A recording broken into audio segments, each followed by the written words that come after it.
Imagine this: 3 terrified kids in a bustling slave market, dropping to their knees in front of a total stranger, begging her to buy their dying mother before she's shipped off to a brutal plantation.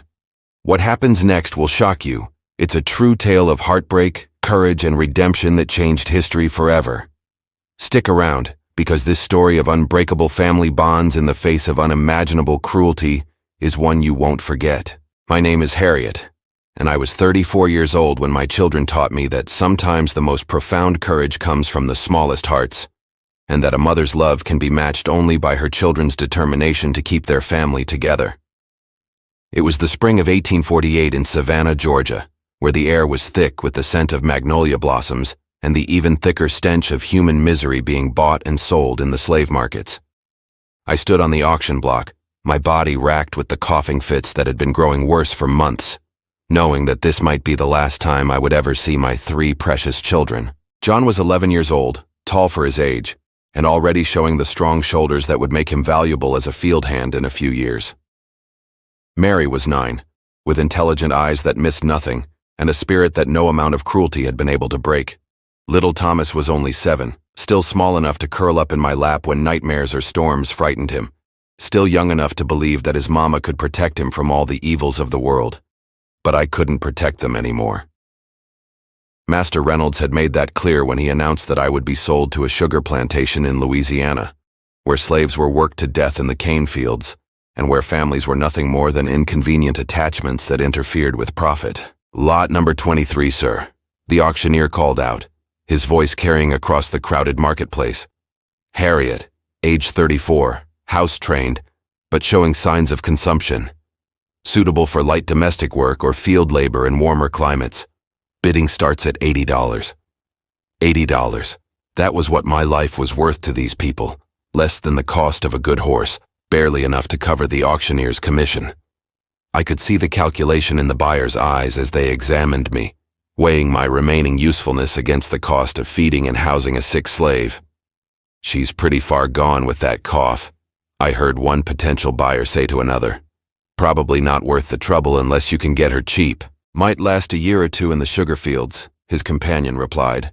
"Work her hard while she's still breathing, then write off the loss."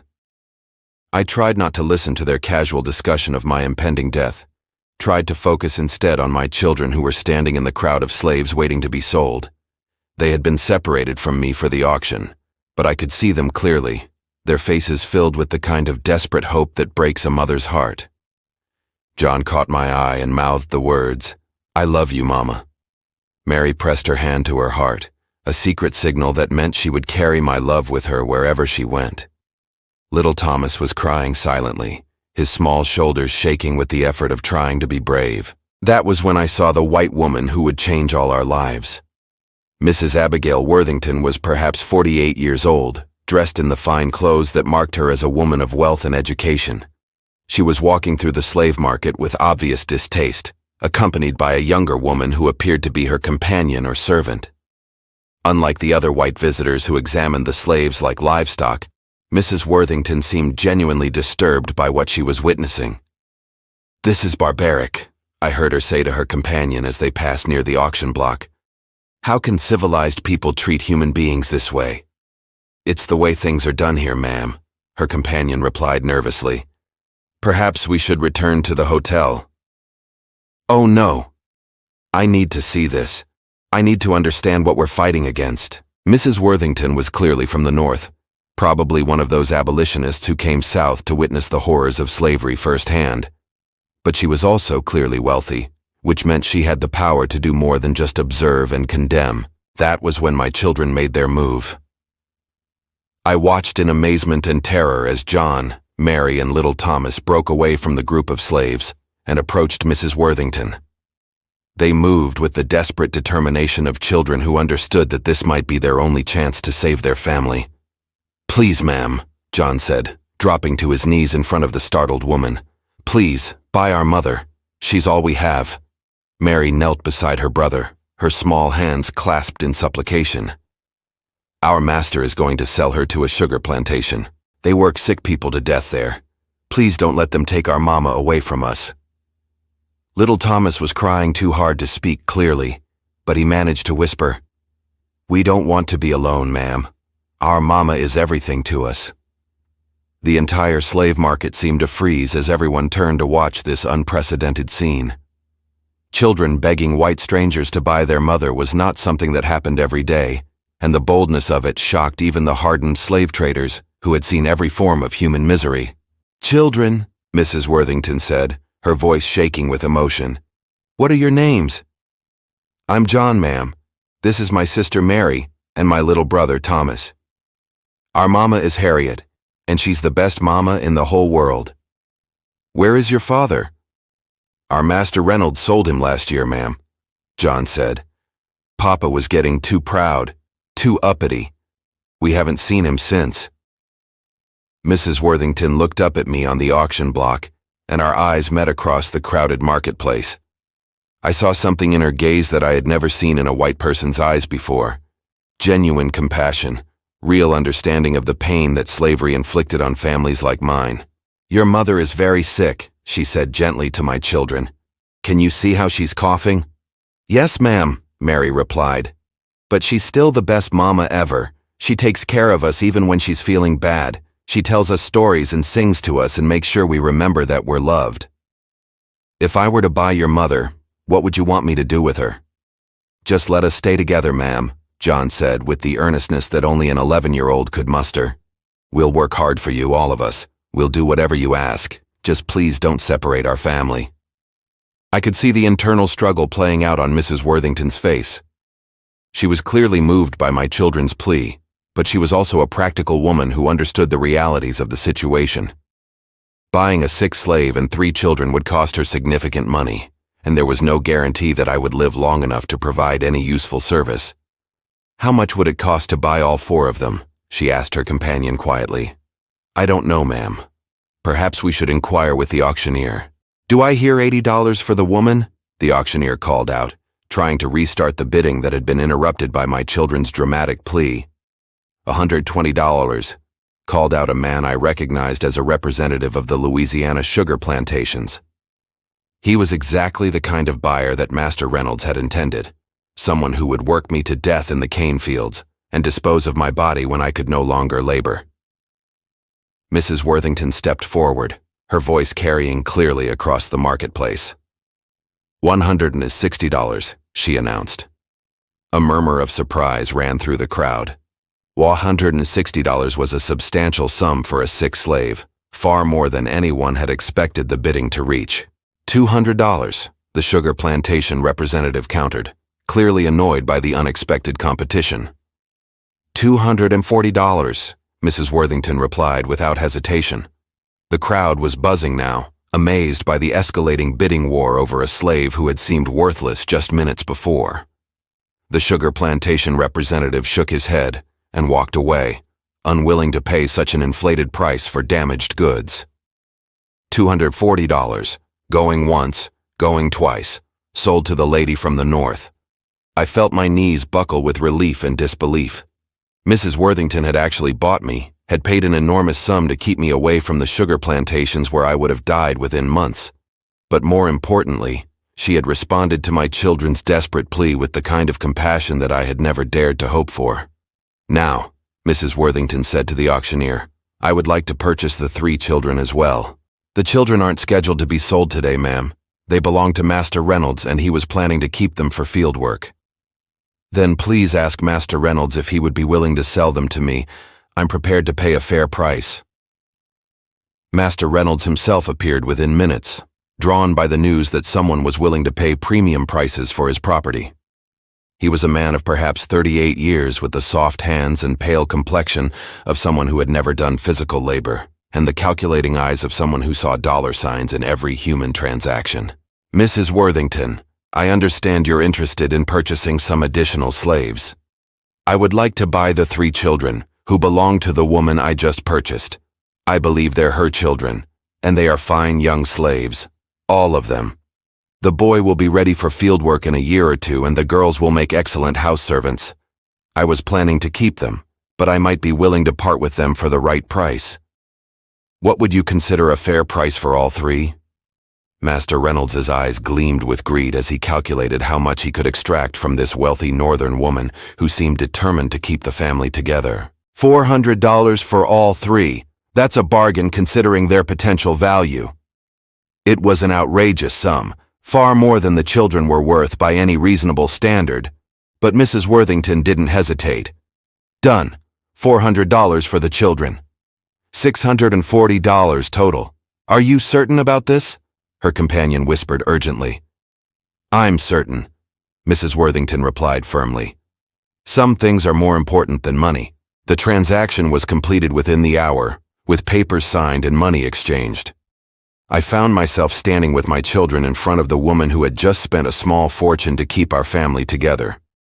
Still unable to believe that this was really happening, Harriet, Mrs. Worthington said, addressing me directly for the first time. I want you to know that I didn't buy you to work you to death.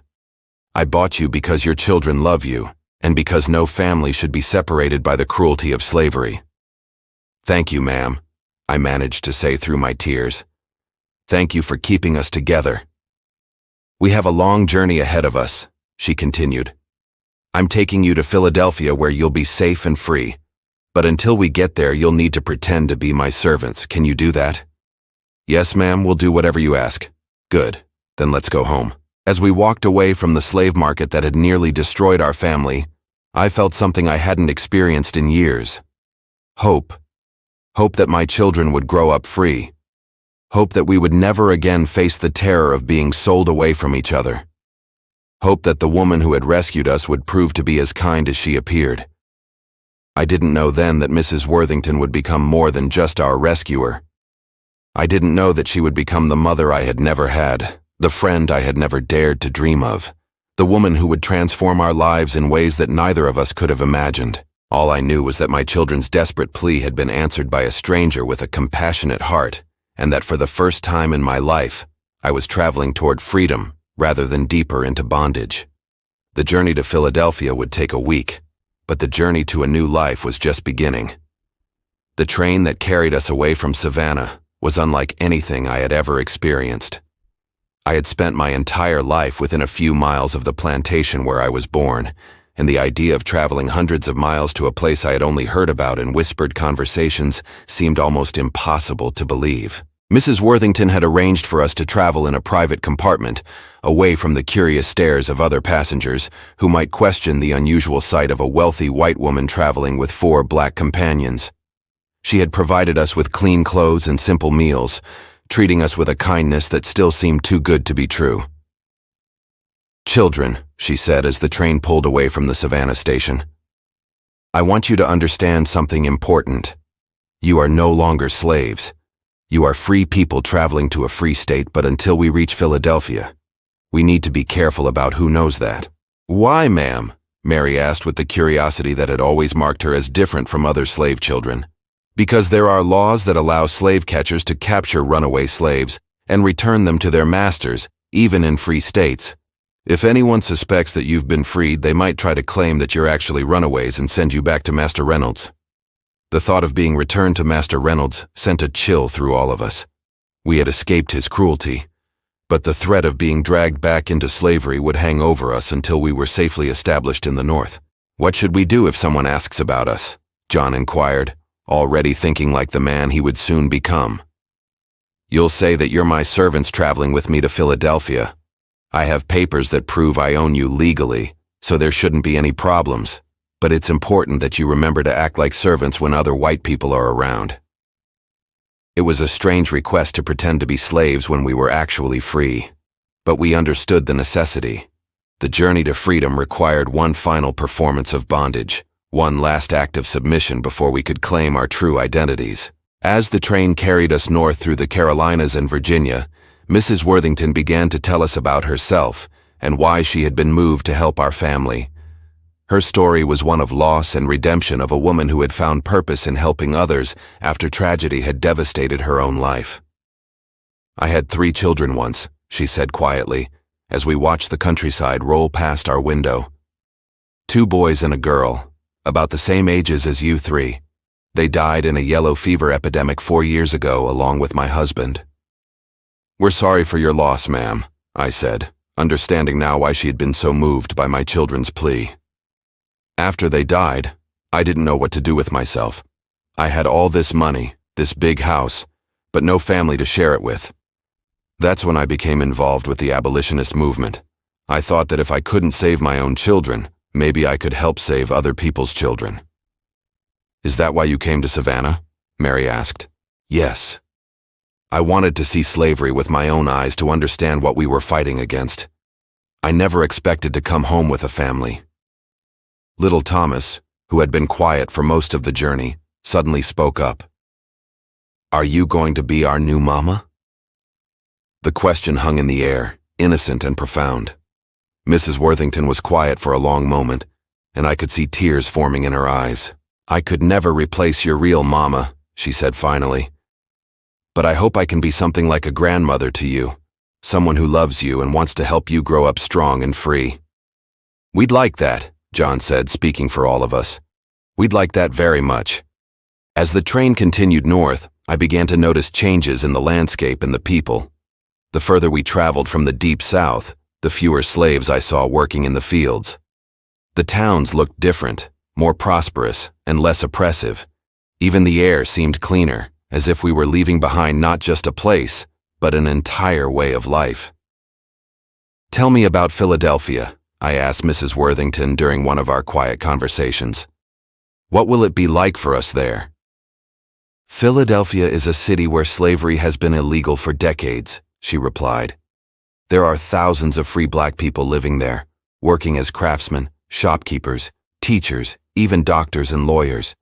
Your children will be able to go to school to learn to read and write, to prepare for whatever careers they choose. The idea of my children having careers, having choices about their futures, was almost too wonderful to believe.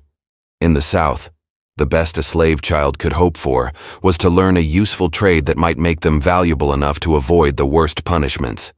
But in Philadelphia, apparently, black children could dream of becoming anything they wanted. What about me? I asked. What will I do in Philadelphia? Whatever you want to do. You can work if you choose to, or you can focus on raising your children. You can learn to read and write if you'd like. You can help other escaped slaves adjust to freedom. The choice will be yours. Choice. It was a word that had never applied to my life before, a concept that seemed as foreign as the landscape passing by our train window. For 34 years, every aspect of my existence had been controlled by others when I woke up, what I ate, where I worked, how I spent my time. The idea of making my own choices was both exhilarating and terrifying. On the third day of our journey, as we passed through Virginia, I had one of my worst coughing fits yet. The consumption that had been slowly eating away at my lungs seemed to be getting worse, and I could taste blood in my mouth when the spasms finally subsided. "Mama!" Mary cried out, rushing to my side as I struggled to catch my breath. "I'm all right, baby," I gasped, though we both knew I was lying. Mrs. Worthington looked at me with concern, and I could see her calculating whether I would survive the journey to Philadelphia. "Harriet," she said gently, "when we reach Philadelphia, the first thing we're going to do is get you to a doctor. A real doctor, not some plantation overseer who thinks bleeding and purging can cure everything. Doctors cost money, ma'am. I don't have any way to pay. You don't need to worry about money. I have enough for all of us, and your health is the most important thing right now."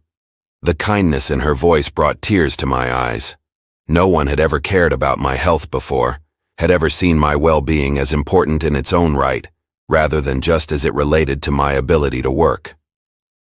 "Why are you being so good to us?" I asked. "You could have just bought me and freed me and sent us on our way. Why are you taking us into your home, spending your money on our care?" Mrs. Worthington was quiet for a moment, looking out at the passing landscape. "Because when I saw your children begging for their mother's life, I saw my own children. I saw the love that exists in every family regardless of color or circumstances. And I realized that if I could help preserve that love, if I could keep one family together, maybe I could find some meaning in my own loss. And you're giving us everything: freedom, education, a home, medical care. What are we giving you in return?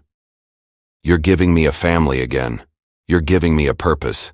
You're giving me the chance to be a mother and grandmother again, even if it's not in the way I originally planned. As we crossed into Pennsylvania, I began to feel something I had never experienced before. The sensation of moving towards safety rather than away from it. Every mile we traveled took us further from the world where I had been property, and closer to a world where I might be a person. "Look," John said, pointing out the window at a group of black men working in a field. "They're not being watched by overseers. They're working by themselves. Those are probably free farmers," Mrs. Worthington explained. "Men who own their own land and work for themselves." "Black people can own land?" Mary asked in amazement. "In the North, yes. Black people can own land, run businesses, vote in elections, send their children to school. They have most of the same rights as white people." "Most of the same rights?" I asked, catching the qualification in her statement. "There's still prejudice, still discrimination. Not everyone in the North believes in true equality, but the law protects your freedom, and there are opportunities for those who are willing to work for them." On our final day of travel, as the train approached Philadelphia, Mrs. Worthington gathered us together for a serious conversation about what would happen when we arrived. "When we get to Philadelphia," she said, "I'm going to take you to my home. It's a large house with plenty of room for all of us. You'll each have your own bedroom, and Harriet, you'll have a sitting room where you can rest and recover your health." "Our own bedrooms?" little Thomas asked in wonder. He had never slept anywhere but on a pallet on the floor of our one-room cabin. "Your own bedrooms with real beds and warm blankets and windows that look out over the garden?" "What will we do all day?" John wanted to know. "The children will go to school. There's an excellent academy for colored children just a few blocks from my house. Harriet, you'll rest and recover your health. And when you're feeling better, we'll talk about what you'd like to do with your time." "Will we have to work for you?" Mary asked. "You'll help around the house if you want to, but it won't be required. You're not my slaves. You're my family now." Family members help each other because they love each other, not because they're forced to. As the train pulled into Philadelphia's Central Station, I felt a mixture of excitement and terror. We were about to begin a completely new life in a place where everything would be different from what we had known. But we would be beginning that life together as a family, with the support of a woman who had shown us more kindness than we had ever dared to hope for. "Are you ready?" Mrs. Worthington asked as we gathered our few belongings. "Yes, ma'am," I replied, though I wasn't sure anyone could ever be truly ready for such a dramatic change. "Then let's go home." As we stepped off the train and into the bustling station, I took my first breath of free air in a free city. It tasted different somehow, cleaner, lighter, full of possibilities that I was only beginning to imagine. My children's desperate plea in a Savannah slave market had led us to this moment, to this place, to this new life. And as we followed Mrs. Worthington through the crowded station toward whatever future awaited us, I said a silent prayer of gratitude for the courage of 3 small children who had refused to let their family be destroyed. Mrs. Worthington's house in Philadelphia was unlike anything I had ever seen or imagined.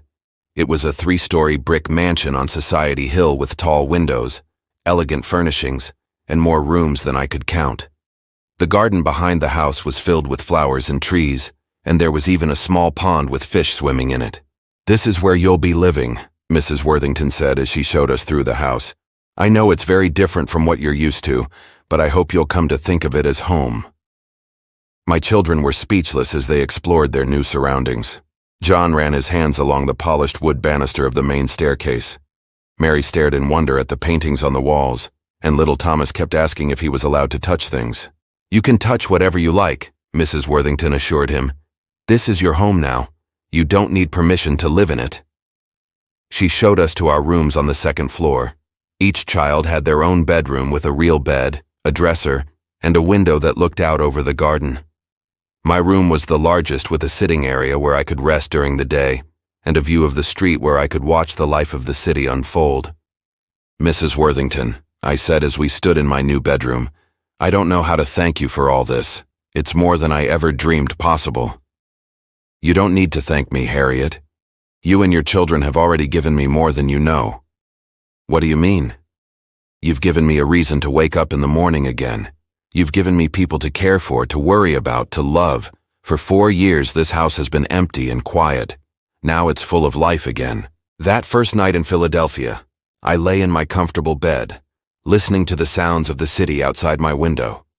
There were carriages passing by, people talking as they walked along the sidewalk, the distant sound of church bells marking the hours. It was so different from the plantation, where the only sounds at night were the calls of nightbirds and the occasional cry of a slave being punished. But the most wonderful sound was the quiet breathing of my children in their own rooms nearby. We were together, we were safe, and for the first time in our lives, we were free. The next morning, Mrs. Worthington introduced us to her household staff, a cook named Lydia, a housekeeper named Emma, and a gardener named Robert. All of them were free black people who had been working for Mrs. Worthington for several years. "Lydia," Mrs. Worthington said, "I'd like you to meet Harriet and her children. They'll be living with us from now on." Lydia was a woman of perhaps 38 years, with kind eyes and a warm smile. She welcomed us without any of the suspicion or resentment that I might have expected from someone whose position might be threatened by our arrival. "Welcome to Philadelphia," she said warmly. "Mrs. Worthington told us you were coming, and we're so glad you're here. If you need anything at all, you just let me know." "Are you free?"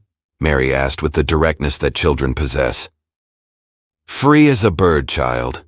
Been free for 12 years now. Ever since I escaped from a plantation in Maryland. Mrs. Worthington helped me get established here. Just like she's helping you, she's helped other people escape more than you might think. Mrs. Worthington is what we call a conductor on the Underground Railroad. She's helped dozens of families find their way to freedom." This was news to me. I had assumed that our rescue was a spontaneous act of compassion, but apparently Mrs. Worthington had been helping escaped slaves for years. "Why didn't you tell us?" I asked her later when we were alone. "Because I wanted you to know that my interest in your family was personal, not just political.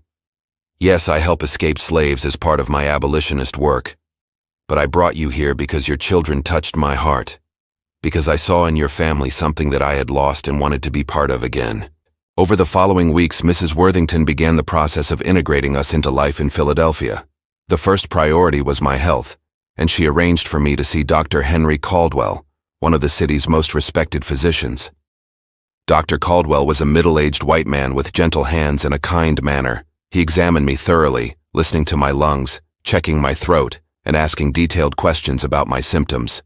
"Mrs. Harriet," he said when the examination was complete, "you do have consumption, but it's not as advanced as I feared.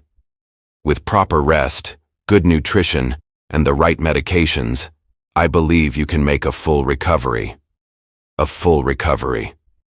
I could hardly believe what I was hearing. "You mean I won't die from this?" "Not if we treat it properly. The key is rest, fresh air, and building up your strength. You've been working too hard and eating too little for too long. Your body needs time to heal." Mrs. Worthington immediately implemented Dr. Caldwell's recommendations.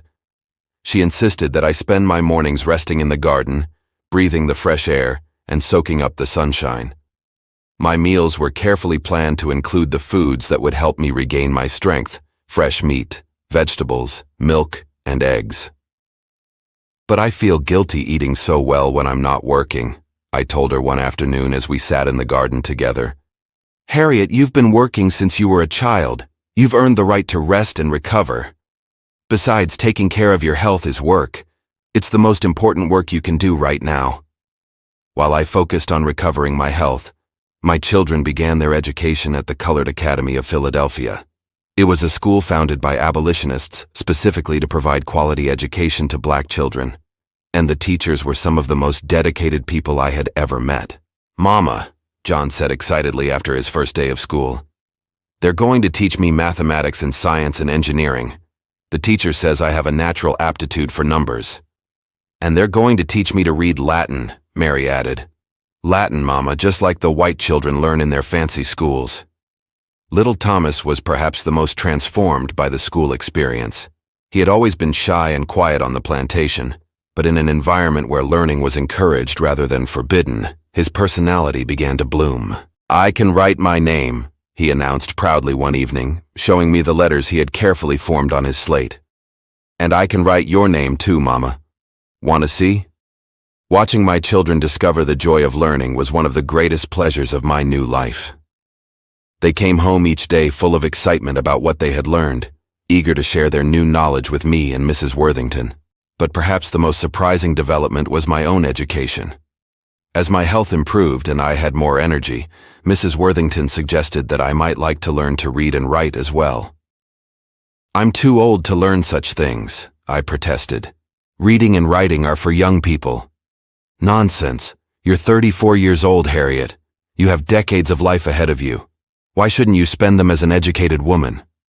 She arranged for me to have lessons with Miss Clara Bennett, a young white woman who taught at the Colored Academy, and volunteered her time to educate adult former slaves.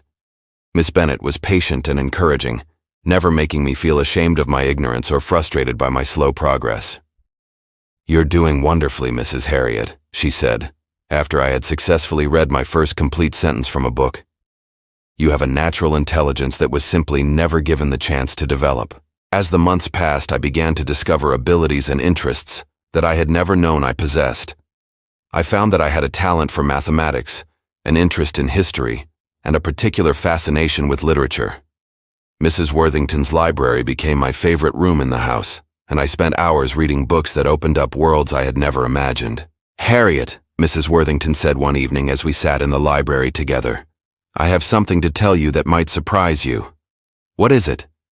"I've been doing some research into your background, trying to learn more about your family history. I've discovered some things that you might find interesting." "What kind of things?" "Your father was a white man named Edward Harrington, who owned a plantation outside of Savannah. Your mother was one of his slaves, a woman named Eliza, who was known for her intelligence and beauty." I felt my world shift as she spoke. I had always known that my father was white. My lighter skin and features made that obvious, but I had never known his name or anything about him. "How do you know this?" "I hired a private investigator to look into plantation records. According to what he found, Edward Harrington educated you as a child, treating you more like a daughter than a slave. You learned to read and write, studied French and literature, and were being prepared for a life as a lady's companion." "I remember some of that," I said slowly, as long memories began to surface. "I remember a kind man who taught me letters and numbers. I remember books and lessons and feeling special, different from the other slave children. What happened to change that?" "Edward Harrington died when you were 15. His legitimate children inherited the plantation, and they immediately sold you to Master Reynolds. They couldn't tolerate the idea of an educated slave who had been treated as family." The revelation explained so much about my life, why I had always felt different from other slaves, why learning came so easily to me now, why I had memories of a gentler time that seemed almost like dreams. "So I was educated once before," I said wonderingly. "I was a lady in a way." "And you were always a lady, Harriet. Education and refinement don't make someone a lady. Character and dignity do. But yes, you were educated, and that education is still there, waiting to be rediscovered." Over the following months, as my health continued to improve and my education progressed, I began to reclaim the person I had been before slavery had tried to destroy me. I remembered French phrases that I had learned as a child, recalled poems that I had memorized, rediscovered a love of music and art that had been buried under years of hard labor and abuse. "It's like watching someone come back to life," Mrs. Worthington observed one evening as we discussed a book we had both been reading. "You're becoming the woman you were always meant to be." "I feel like I'm discovering myself for the first time," I replied. "Or maybe rediscovering myself. I had forgotten that I was capable of more than just washing clothes and cooking meals." "You were always capable of more. Slavery tried to convince you otherwise, but it never changed who you really were inside." As 1849 turned into 1850, our little family had settled into a comfortable routine. The children were excelling in school. I was continuing my education and regaining my health, and Mrs. Worthington seemed happier than she had been in years. But the most remarkable change was in our relationship. What had begun as a rescue mission had evolved into something much deeper. a genuine family bond that transcended the circumstances of our meeting. "Harriet," Mrs. Worthington said one evening as we sat by the fire, "I need to ask you something important." "Of course. What is it?"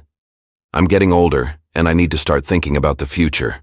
I want to make sure that you and the children are provided for no matter what happens to me." "Mrs. Worthington, you're not that old. You have many years ahead of you." "Perhaps, but I want to be prepared.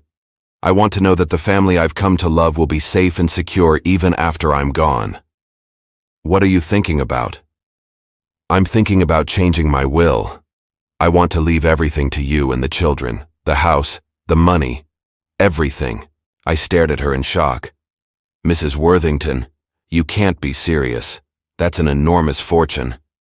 It's money that should be used to continue the work we've started here. Money that should be used to help other families like yours find freedom and education and opportunity." "But your own family, your relatives?" "I have no close relatives, Harriet. My husband and children are dead, and my distant cousins have never shown any interest in me or my work. You and your children are my family now, the only family that matters to me." The conversation marked a turning point in our relationship. I began to understand that Mrs. Worthington saw me not just as a rescued slave or a charity case, but as a true daughter and partner in her work. And I began to see her not just as a benefactor, but as the mother I had never had, the friend I had never dared to hope for. As we planned for a future that would extend far beyond our own lives, I realized that my children's desperate plea in a Savannah slave market had led to something far greater than just our freedom. It had led to the creation of a new kind of family, bound not by blood but by love, not by law, but by choice, not by circumstance, but by commitment to a shared vision of justice and equality. And that was just the beginning of what we would accomplish together. By the spring of 1851, our transformation was complete in ways that would have seemed impossible just 3 years earlier. I had recovered fully from my consumption.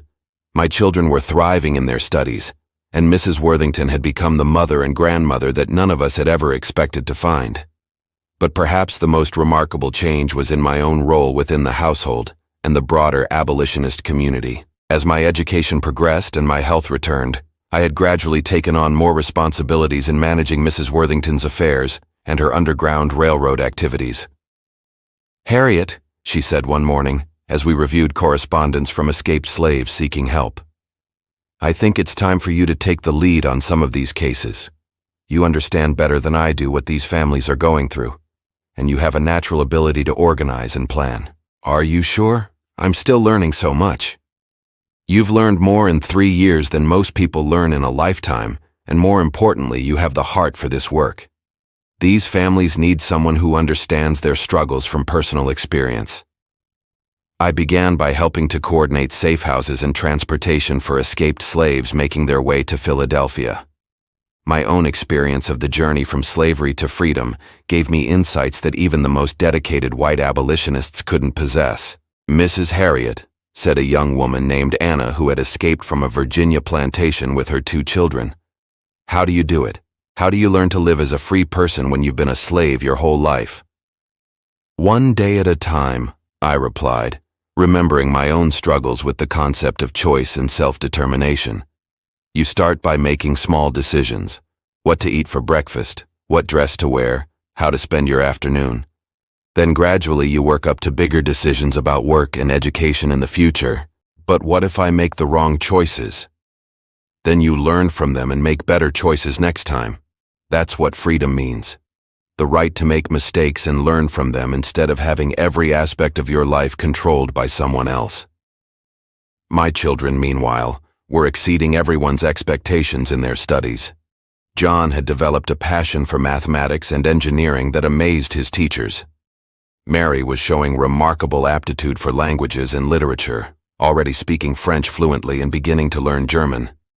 Little Thomas, now 10 years old, had discovered a love of debate and rhetoric that suggested a future in law or politics. "Mama," John said one evening as we sat in the library, "Mr. Anderson says, I'm ready for advanced mathematics. He thinks I could be accepted to Princeton in a few years." Princeton. I could hardly believe what I was hearing. But that's where the richest white boys go to school. They've started accepting a few colored students, especially ones who show exceptional ability. Mr. Anderson says, I have a real chance if I keep working hard. The idea of my son attending Princeton University, the same institution that had educated presidents and senators, was almost too wonderful to comprehend. But Mrs. Worthington was already making plans to ensure that John would have every opportunity to succeed. We'll need to hire additional tutors, she said when John shared his news, and we'll need to make sure he's exposed to the kind of social and cultural experiences that will prepare him for university life. Mrs. Worthington, I said, you've already done so much for us. We can't ask you to spend even more money on John's education. Harriet, you're not asking. I'm offering. John has the potential to become one of the first colored engineers in America. That's not just an opportunity for him. It's an opportunity to change how the world sees our people. As 1851 progressed, Mrs. Worthington's health began to decline. She was now in her early 50s, and the years of intense abolitionist work had taken their toll. She tired more easily, suffered from frequent headaches, and seemed to be aging more rapidly than her years would suggest. I think it's time for me to step back from some of my activities, she told me one autumn evening. I want to focus on the most important work, helping you and the children prepare for the future. What do you mean? I mean that I want to make sure you're ready to carry on this work after I'm gone. You've already shown that you have the ability to help escaped slaves adjust to freedom. I want to formalize that role, give you the resources and authority to expand the program. Mrs. Worthington, you're talking as if you're dying. You're not that old and you're not that sick. Perhaps not, but I want to be prepared. I want to know that everything I've worked for will continue, and I can't think of anyone better suited to carry on that work than you. Over the following months, Mrs. Worthington began transferring more and more responsibility to me. I learned to manage the household finances, coordinate with other Underground Railroad conductors, and oversee the care and education of newly arrived escaped slaves. You're a natural leader, Harriet, observed Dr. Caldwell during one of his visits to check on Mrs. Worthington's health. You have the rare combination of intelligence, compassion, and practical ability that makes people want to follow you. I never thought of myself as a leader. I was always just trying to survive and protect my children. That's exactly what makes you a good leader.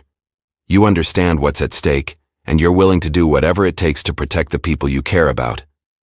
In the spring of 1852, Mrs. Worthington made the decision that would change our lives forever. She called me into her study one morning and showed me a document that she had been working on with her lawyer. Harriet, she said, I want you to read this carefully and tell me what you think. The document was a new version of her will, and as I read through it, I felt my hands begin to tremble. She was leaving everything to me and my children, the house, her investments, her business interests, everything. The total value was estimated at over $40,000, an enormous fortune by any standard. Mrs. Worthington, I can't accept this. It's too much. It's not a gift, Harriet. It's an investment. I'm investing in the future of the abolitionist movement, in the education of former slaves, in the continuation of work that's more important than any individual person. But what will people say? A former slave inheriting such wealth from a white woman? They'll say whatever they choose to say, but the law will protect your inheritance, and you'll have the resources to continue helping families like your own find freedom and opportunity. What do you want me to do with it? I want you to establish a school for former slaves, a place where they can learn not just to read and write, but to develop the skills they'll need to succeed as free citizens. I want you to continue helping escaped slaves find their way to freedom, and I want you to raise your children to be leaders in the fight for equality and justice. The will was signed and witnessed in May 1852, and Mrs. Worthington seemed to find peace in knowing that her life's work would continue after her death. But she was not ready to die yet, and she spent the remaining months of that year helping me prepare for the responsibilities that would soon be mine. Harriet, she said one evening as we sat in the garden watching my children play, I want you to know that these have been the happiest years of my life. When I lost my own family, I thought my life was over. But you and your children gave me a reason to live again, a purpose that was more meaningful than anything I had ever done before. You saved our lives, Mrs. Worthington. You gave us freedom, education, opportunity, love. We can never repay what you've done for us. You've already repaid it just by being the wonderful family that you are, and you'll continue to repay it by helping other families find what you found here. Mrs. Worthington died peacefully in her sleep on February 14, 1853, exactly 5 years after she had rescued us from the Savannah slave market. She was buried in Laurel Hill Cemetery, with a headstone that read, Abigail Worthington, 1806-1853. Mother to many, friend to all who sought freedom. The funeral was attended by hundreds of people, escaped slaves she had helped, abolitionists she had worked with, and community leaders who respected her dedication to justice. But the most moving tribute came from my son John, who spoke on behalf of our family. Mrs. Worthington found us when we were desperate and afraid, he said, his voice strong and clear despite his tears. She gave us more than freedom. She gave us a family, an education, and a future.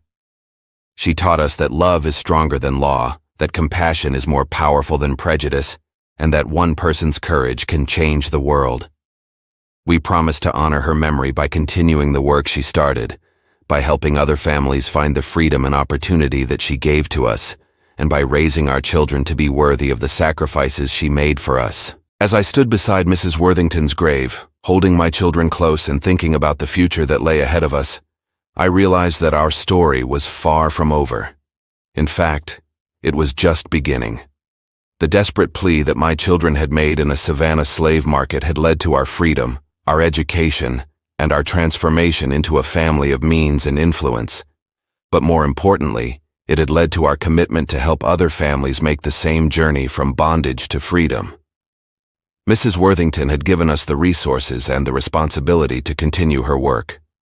Now it was up to us to prove worthy of her trust and to build on the foundation she had laid. The legacy of love and courage that had begun with 3 children begging a stranger to buy their mother would continue for generations to come.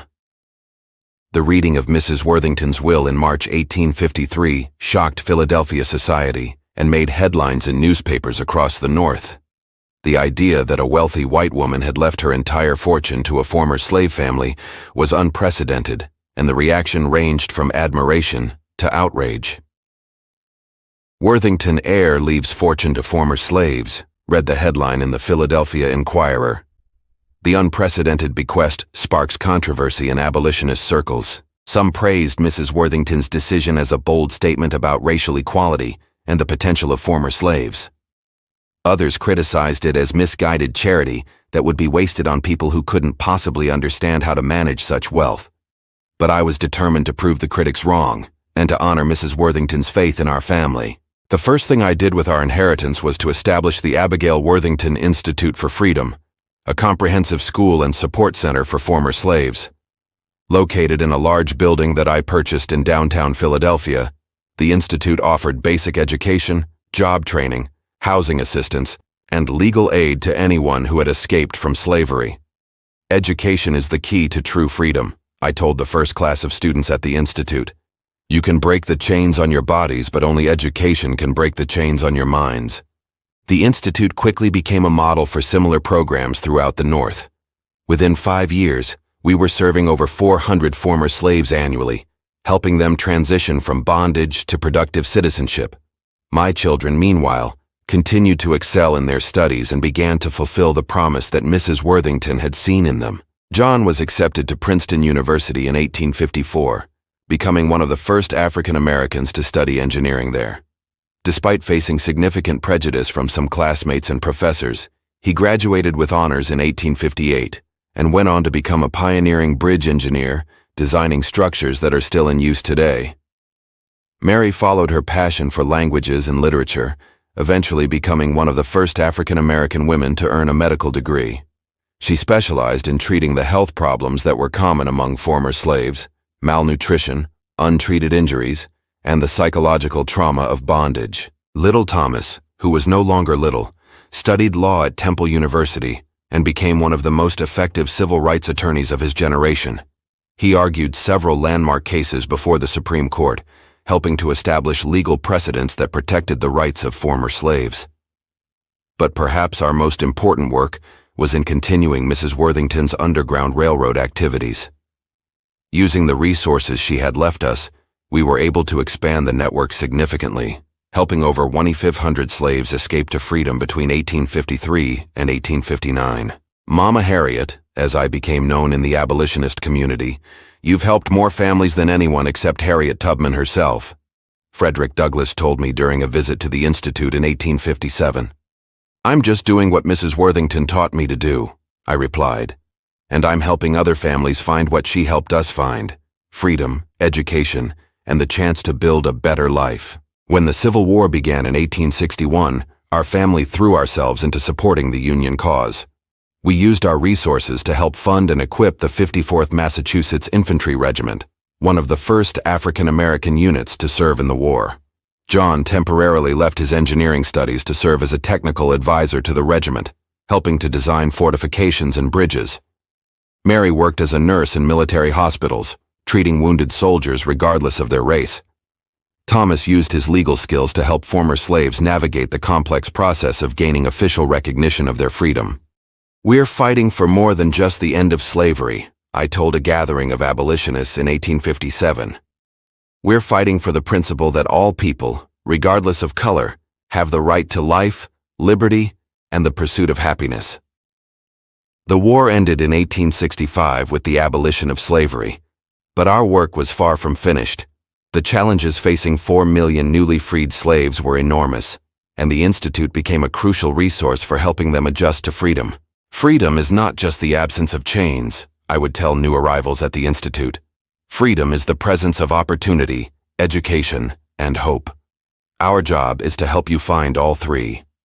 In 1861, I made a decision that surprised many people. I returned to Savannah, Georgia for the first time since our escape 13 years earlier. But I didn't return as a fugitive or a visitor. I returned as a wealthy, educated woman with the resources to make a difference. I purchased the old Reynolds plantation where I'd been enslaved, paying far more than it was worth to the bankrupt family that had inherited it. Then I did something that shocked the entire South. I turned it into a school for former slaves. This land was watered with the sweat and tears of enslaved people for generations, I said at the dedication ceremony. Now it will be nourished by the hopes and dreams of free people learning to read and write. The Reynolds Institute, as it became known, served over 2,500 students in its first decade of operation. It became a symbol of transformation, a place where the instruments of oppression had been converted into tools of liberation. Standing in the same fields where I had once worked as a slave, now watching free children learn to read and write, I often thought about the journey that had brought us to this moment. It had all started with 3 desperate children begging a stranger to buy their mother, and it had led to a transformation that none of us could have imagined. John married a brilliant young woman named Sophia, who had graduated from Oberlin College, one of the first institutions to admit both women and African Americans. Together, they had 4 children, who grew up knowing that education and service to others were the highest callings in life. Mary never married, dedicating her life entirely to medicine and to caring for the health needs of former slaves. She established clinics throughout the South during Reconstruction, training other African American women to become nurses and midwives. Thomas married Rebecca, a teacher from New York, and they had 6 children who all went on to become professionals, doctors, lawyers, teachers, and ministers who carried on the family tradition of service to the community. As for me, I lived to be 77 years old, dying peacefully in 1891, surrounded by children, grandchildren, and the hundreds of former slaves whose lives had been touched by our work. Mama Harriet, their spokesman said, you showed us that freedom is not just about escaping slavery. You showed us that freedom is about using our liberty to help others find theirs. The institutions we established continued to operate long after our deaths. The Abigail Worthington Institute evolved into a major university that is still educating students today. The Reynolds Institute became part of the public school system during Reconstruction, ensuring that education would be available to all children regardless of race. But perhaps our most lasting legacy was the principle we established that those who have been lifted up have a responsibility to lift up others. Every family we helped escape from slavery went on to help other families. Every student we educated became a teacher or leader in their community. Every life we touched became a force for positive change in the world. "Please buy our mother, she's all we have," became a rallying cry for those who believed that families should never be separated by the cruelties of slavery. The phrase was inscribed on the memorial that was erected in Philadelphia's Independence Square in 1889, commemorating the work of the Underground Railroad. But the real memorial to our story was not made of stone or bronze. It was made of the lives we changed, the families we kept together, the children we educated, and the principles we established. The display includes Mrs. Worthington's words, "Some things are more important than money." But perhaps the most powerful item in the display is a simple piece of paper with 3 sentences written in a child's handwriting. "Please buy our mother. She's all we have. We don't want to be alone." Those words, written by my son John when he was learning to write, captured the essence of our entire story.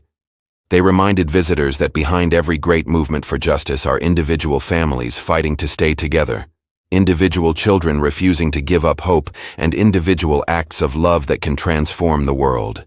The desperate plea that my children made in a Savannah slave market in 1848 had indeed shocked everyone, but not in the way that anyone expected.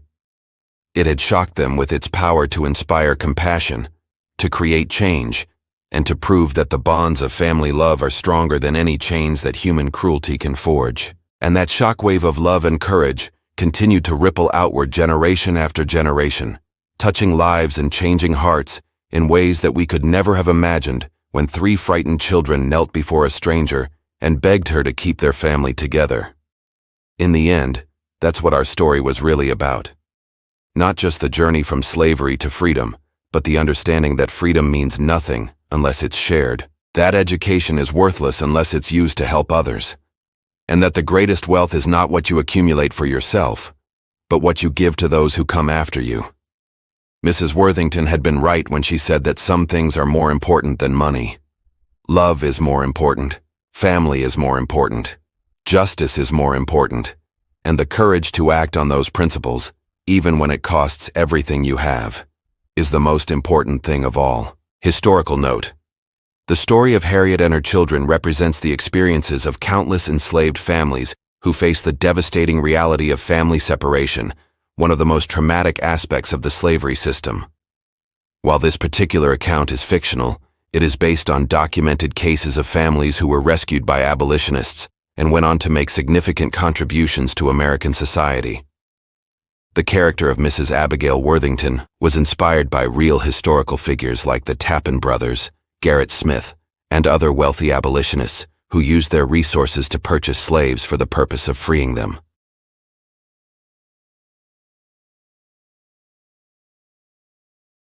Figures like Frederick Douglass, Sojourner Truth, and Harriet Tubman showed that the supposed intellectual inferiority of enslaved people was a myth created to justify their oppression. The economic aspects of the story, the inheritance left to a former slave family, and their use of it to help others, while unusual, were not unprecedented. There were documented cases of white abolitionists leaving significant bequests to African Americans, and many former slaves who achieved economic success used their resources to help others. The Civil War service and Reconstruction activities described in the story reflect the real experiences of African Americans who played crucial roles in the fight for freedom and equality. Nearly 200,000 African Americans served in the Union Army and Navy, and many former slaves became teachers, politicians, and community leaders during Reconstruction. Today, the story of Harriet and her children serves as a reminder of the power of education, the importance of family, and the potential for transformation that exists in every human being. It illustrates how individual acts of courage and compassion can have far-reaching consequences, creating ripple effects that extend far beyond their original scope.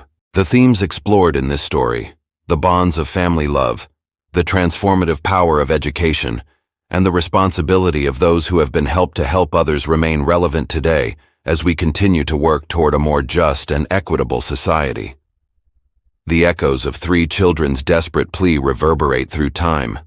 a powerful reminder that love can move mountains, that courage can change destinies, and that sometimes the most profound transformations begin with the simplest acts of human compassion. What an incredible journey from despair to triumph, proof that one act of kindness can rewrite history. If this story touched your heart, hit that like button, subscribe for more untold tales from America's past, and drop a comment below. What would you do to keep your family together? Thanks for watching. See you in the next video.